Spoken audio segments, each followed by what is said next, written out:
এই যে পিসি আর পিসির বাবু, আপনারা বলেন না 1,20,00,000 নাকি ঘর দিয়েছেন, বিশাল একটা বাহবা। এরা তাহলে কেন ঘর পায়নি? এই যে আপনারা ঘর পায়নি, কি ব্যাপার আছে? আপনারা ঘর কেন পাননি? কিভাবে পাবো বললো? 25,000 টাকা আগে জমা দেবে, নিজের পয়সাতে মিউনিসিপ্যালিটি এলাকা 25,000 টাকা আগে জমা দিবে, তারপর ঘর পাবে। আগে টাকাটা ঢুকবে, তারপর ভাই কাটমানি নাও না। আগে কাটমানি চাই, তারপর ঘর পাবে। দেখুন কত নোংরা রাজনীতি করেন আপনারা। দেখুন খুব বড় বড় ডায়লগ না কি বলছে শুনুন। তো আমরা ওই 25,000 টাকা কোথা থেকে পাবো? আমার স্বামী দিন মজুরি, এবার ওই 250 টাকাতে আমরা খাবো না, ছেলে মেয়ে পড়াবো না, ঘরে টাকা জমা দেবো? তার জন্যই আমরা করিনি। আর দেখুন আমরা কত পরিস্থিতি খারাপে আমরা এখানে আছি।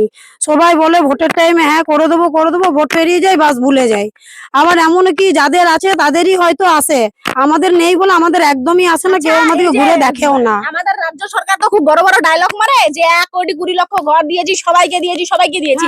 তাই আমি তো আপনাকে বলছি, আপনার একদম পুরো অ্যাড্রেসটা বলে দিন, আপনি ঘর আদৌ পেয়েছেন কিনা। ওদের একটু বুঝতে যদি সমস্যা, তাহলে ওরা এসে দেখে যাবে। আমাদের একদিনও আসেনি, কোনো নামই এসেছিল, কিন্তু টাকা পয়সার লেগে আমরা পিছনে হেঁটে গেছি, কারণ আমাদের অতটা নেই, তোমরা দেবো কোথা থেকে?